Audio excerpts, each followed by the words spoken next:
How much of a stumbling block do you think it ultimately will be that the government there doesn't necessarily see what they're doing as genocide? It's pretty hard to get someone to stop doing something that they don't even think they're doing. Absolutely, yeah. I think it's tough, and I guess you could question whether how much do they know, how much is it propaganda that they are spinning it that they don't know or are in denial.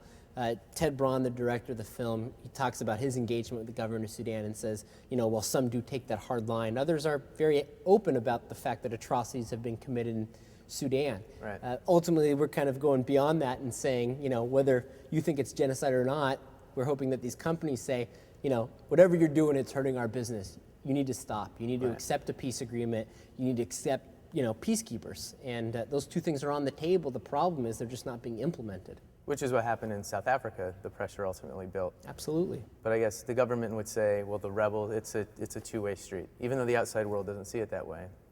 But even on that, the Sudan has said for now the last 2 years that we want peace, but we don't know who to negotiate with. It's interesting. Earlier this year, the UN tried to organize the various rebel groups, and they put together 2 meetings to bring the groups of rebels together to basically unify them. Sudan, the government, bombed the places that they were supposed to meet in advance of both meetings, and it didn't happen. So, it's in the government's interest to say, we want peace, but they don't. And unfortunately, they're playing games. At the same time, the rebel groups were quite disorganized heading into that meeting, and it was unclear whether there was even a united enough front to negotiate anything. It's difficult, but there's pressure being put on the rebels. The U.S. sanctions target not just individuals in the government, but they target certain rebels who have been problematic.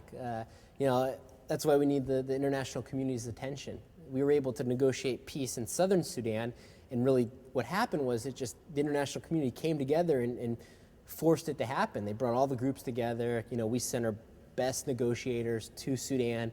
It's possible. There's going to be roadblocks. It's complex, but I feel that the complexities can't be an excuse not to take action.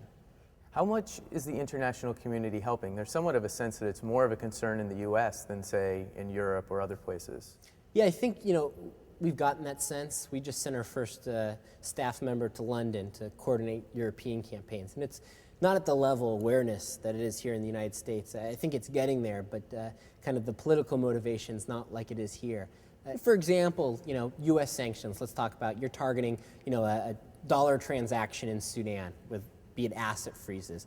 Unfortunately now Sudan's gotten smart and they're doing transactions in euros. So we need to match up our sanctions with European sanctions to ensure that, there can't be a loophole to avoid them, which is something unfortunately that's happening. So I think, the impact of the Europeans following our lead now, we'll still keep pushing in the US, but I think the impact of Europe moving is just going to be far greater. The international community, I think they're doing a good job on the humanitarian side. I mean, you've got over close to 3 million displaced persons in Sudan. And, just to get those people food is an enormous task. Yeah. But unfortunately, if we think about the concentration camps and the Holocaust, if we just gave bags of rice to the people in the camps, I mean, that's not going to solve it. They need protection.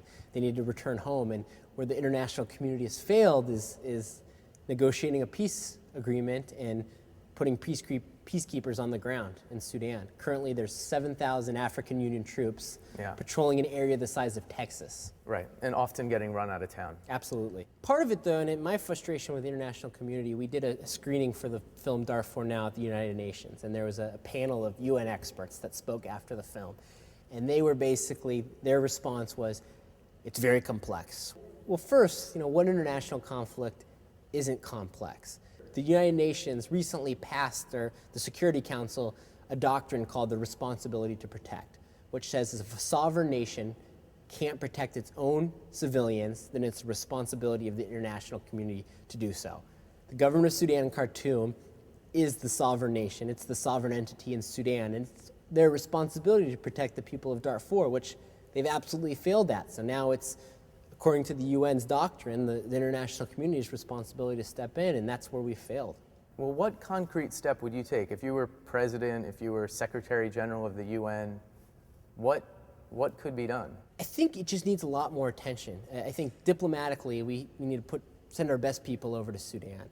Unfortunately, I think if we've got a 30-minute meeting, the US government with our colleagues in Europe, we probably spend 25 minutes talking about Iraq, and then the other 5 minutes are saved for everything else. I mean, Sudan really needs to take, I don't say priority, but needs to be emphasized quite a bit more.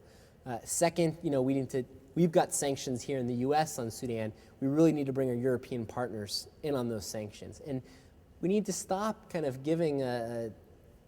playing softly with Sudan. I mean, they'll accept peacekeepers, and then just months later will backtrack. I do think it's interesting, though, someone as invested in this as you are, and the estimates are 200 to 400,000 dead, millions displaced, but you're not agitating for troops on the ground tomorrow, even though there are probably people dying today. It's difficult, and that's something I've always battled with. But it's tough for me because I think we have a kind of a tendency in this country to argue about the two polar ends. Either we do nothing or we send troops in. And it's difficult for me to kind of advocate the one extreme of sending U.S. troops in when we haven't done all the things leading up to that. And that's what really blows me away, is that it's kind of, I think, a way to ignore the situation where you argue kind of, polarized ideologies. But, it's like that with so much in our country. The left and the right, they've got their rhetoric, but there's so much middle ground that we can agree upon. Like, we're just not doing things diplomatically, economically that we could be doing. A no-fly zone. I mean, before putting troops on the ground, shouldn't we at least be patrolling the skies of Darfur to ensure that government of Sudan helicopters aren't bombing villages, which were a key characteristic of the genocide? I mean, it's tough. I mean, if I really felt that we had exhausted our measures or the tools that we have available, then absolutely I would be advocating for troops on the ground. But it's tough for me because we're just not there yet. We haven't done anything leading up to that. Yeah, I mean, just to push the counter-argument a little further, Sure. When you start throwing around a word like genocide, I think what goes with that word is serious action rather than an especially measured response. I mean, most people would agree that we should have gone into Rwanda quickly, we should have gone into Poland quickly. It was kind of the waiting and debating that let millions of people die. Yeah, it's tough, and that's got to be one of my greatest frustrations, is that the rhetoric of never again is just, it's so obvious now. I mean, we've declared Darfur genocide, and you're right, I mean, our actions have not backed up our declaration at all. And I think that's got such ramifications for the future. It's scary.